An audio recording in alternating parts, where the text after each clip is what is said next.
बोलिए श्री सच्चे दरबार की जय जयकार हूँ। बोलिए श्री वाल्मीकि जी महाराज की जय जयकार हूँ। बोलिए श्री गोस्वामी तुलसीदास जी महाराज की जय जयकार हूँ। बोलिए श्री रामायण महारानी की जय जयकार हूँ। बोलिए श्री हनुमान जी महाराज की जय जयकार हूँ। बोलिए श्री सीताराम जी महाराज की जय जयकार हूँ। बोलिए श्री सद्गुरुदेव भगवान की जय जयकार हो। चलते हैं नित्य प्रतिदिन की तरह कथा की ओर। क्या होगा महाराज? अब तो रक्षक बानरों के प्रधान ददमुख अपने स्वामी सुग्रीव की बातें सुनकर के श्री रामचंद्र जी, श्री लक्ष्मण जी और श्री सुग्रीव जी को प्रणाम करके अपने अधीनस्थ बानरों सहित महाराज आकाश मार्ग में चले गए। अब उड़े। वे जिस वेग और शीघ्रता के साथ आए थे महाराज, उसी वेग और शीघ्रता के साथ लौट गए तथा आकाश से पृथ्वी पर उतरकर मधुवन में प्रविष्ट हुए। अब आकाश से पृथ्वी पर उतरे और मधुवन में प्रवेश हुए। उस समय उन सब बानरों का नशा उतर चुका था महाराज। जिन्होंने मधुपान की थी उनका नशा उतर चुका था और वह नींद त्याग करके अभी अभी जगे थे। और जब तलक ये पहुंच गए, महाबली ददमुख उन बानरों के पास गए और हाथ जोड़ करके अंगद जी से बोले। अब ददमुख हाथ जोड़ा, बोले महाराज, हम राक्षसों ने अज्ञानवश आपको मधु पीने से रोका था, इसलिए क्रोध का अब तुम त्याग कर दो। बोले गुस्सा हो हमसे? बोले जाको त्याग कर दो। बोले और आप दूर से थके आए हैं, अतः मधुर फल खाइए और मधु पीजिए। ददमुख ने कहा। बोले आप दूर से आए हैं, बोले मधु पीजिए और मीठे मीठे फल खाइए, क्योंकि यह सब आप ही का तो है। ददमुख ने कहा। बोले हमारा क्या, हम तो रक्षक हैं। बोले सब आपका ही है, आप युवराज हैं और हमारे स्वामी हैं। ददमुख ने कहा कि हे युवराज, हमने जो मूर्खता की है कृपा उसे क्षमा कर दीजिए। मैंने यहाँ से जाकर के आपके चाचा से आप लोगों के यहाँ आने का, मधुवन को उजाड़ने का वृत्तांत कहा था। ददमुख ने कहा अंगद से कि मैंने आपके चाचा से आपके यहाँ आने का और मधुवन का पूरा वृत्तांत कहा। उसे सुन करके और बानरों के साथ आपको लौट आया जान करके आपके चाचा अत्यंत प्रसन्न हुए हैं। ददमुख ने कहा। बोले उन्हें बड़ी खुशी है, बड़े प्रसन्न हुए और मधुवन का उजड़ जाना सुनकर भी उन्होंने तनिक भी क्रोध नहीं किया। बोले हमने उनसे कहा कि महाराज, युवराज ने, हनुमान जी ने, जामवंत जी ने और बानरों ने आपके मधुवन को उजाड़ दिया।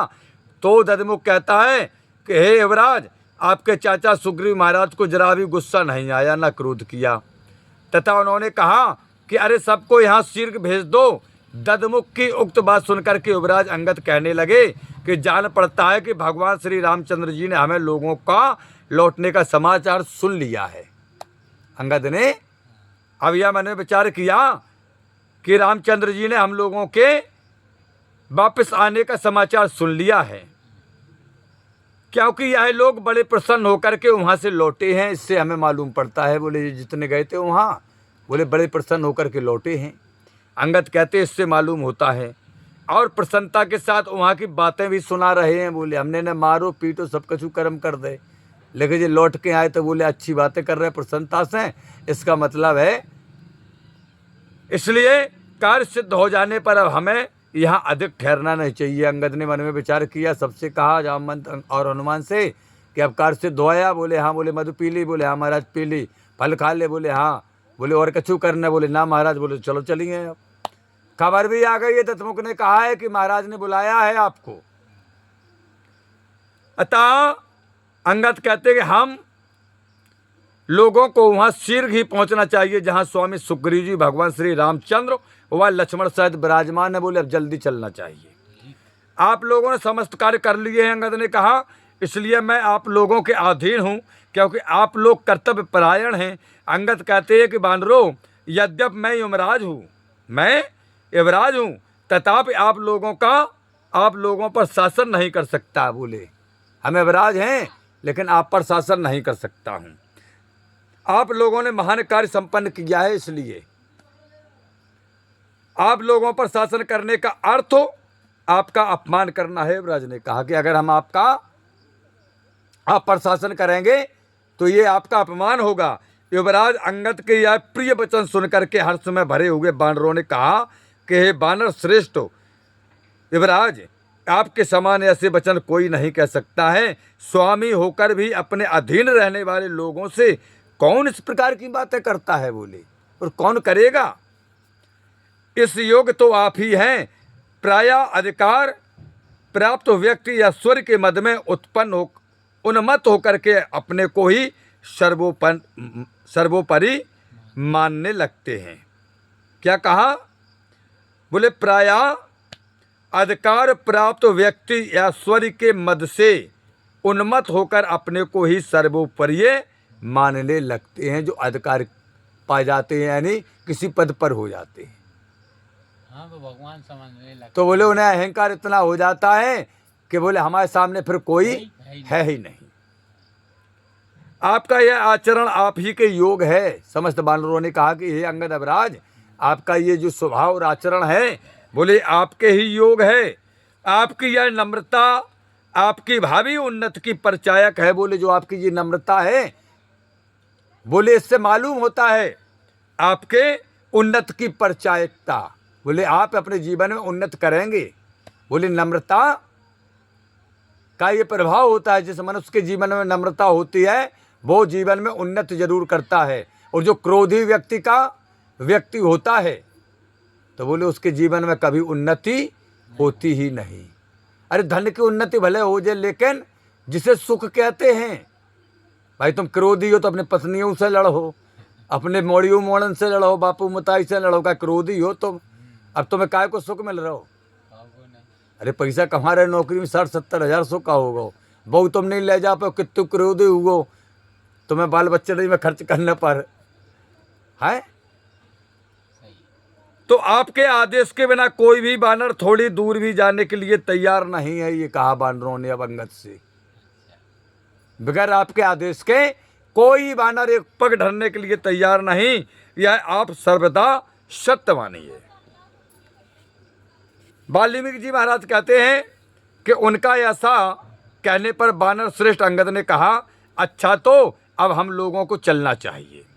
बानर यूथपति अंगद और हनुमान आदि भी आगे करके समस्त बानरों ने गर्जना करते हुए आकाश मार्ग से प्रस्थान किया। महाराज सबने उड़ान भरी। अब उनके द्वारा सारा आकाश आच्छादित सा हो रहा था। महाराज सब बंदरा अब आकाश में है और तीव्र वेग से जा रहे थे। अंगद और हनुमान को आगे करके सभी वेगशाली बानर गंभीर गर्जना करते हुए आकाश में सहसा किष्किंधा के सामने जा पहुंचे।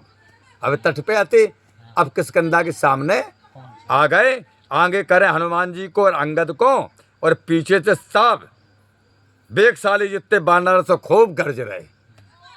कहाँ आ गए महाराज। किष्किंधा के सामने। अंगद के पहुंचते ही बानरराज सुग्रीव शोक संतृप्त श्री रामचंद्र जी से कहने लगे। सुग्रीव ने कहा भगवान से कि भगवान आप शोक का त्याग कर दो, धैर्य का धारण करो। बोले शोक को त्याग दो और बोले धैर्य को धारण करो। निश्चय ही भगवती सीता का पता लग गया है।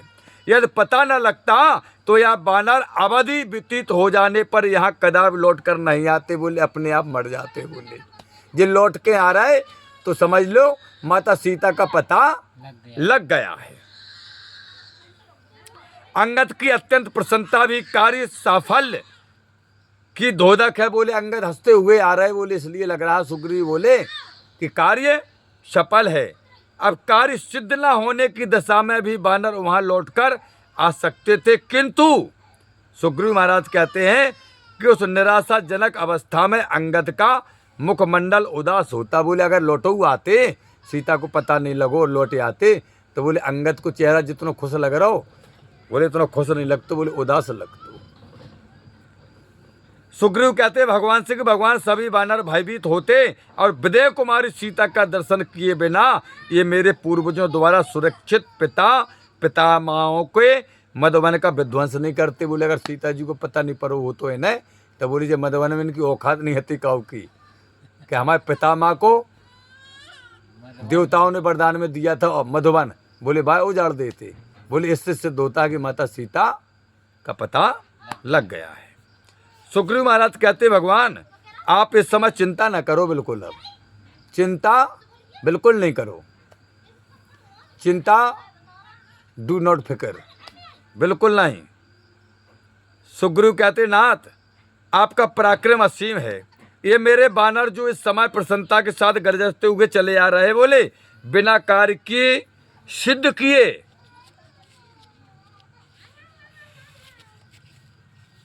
कदापि नहीं आ सकते। इनके द्वारा मदपान करना और मधुबन का उजाड़ जाना भी इसी बात का प्रमाणित करता है। सुग्रीव कहते कि हे रामचंद्र भगवती सीता के दर्शन तो महावीर हनुमान को ही हुए हैं, अन्य किसी को नहीं हुए, क्योंकि हनुमान में विवेक बुद्धि मत्ता सूरवीरता और अदम्य साहस है।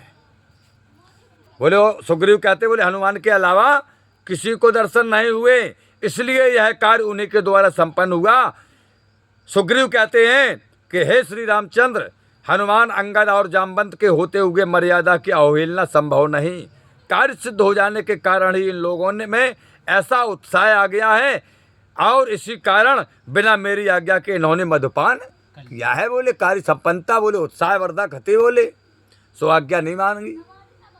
सुग्रीव कहते हैं भगवान बानरों की आवाज़ सुनकर सुग्रीव जी का हृदय हर्ष से भर गया। वाल्मीकि जी महाराज कहते हैं बानरों की आवाज़ सुनाई दी तो सुग्रीव महाराज को हृदय गदगद हो गया और बानर भी हनुमान और अंगद को आगे करके भी रामचंद्र जी के दर्शनों की इच्छा से नीचे उतरे तथा उनके पास गए। अब उतरे आए नीचे, राम लक्ष्मण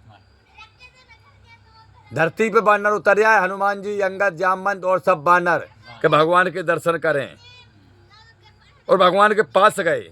अब वायुपुत्र हनुमान ने रघुनाथ जी को प्रणाम करते हुए कहा कि हे सीतापते आपके आशीर्वाद से मैंने सीता जी के दर्शन कर लिए, वे अपने प्राण त्यागने के लिए उपवास कर रही हैं। और हनुमान जी के वचन सुनकर श्री रामचंद्र जी और लक्ष्मण ने उन्हें गले लगा लिया माता हनुमान जी को।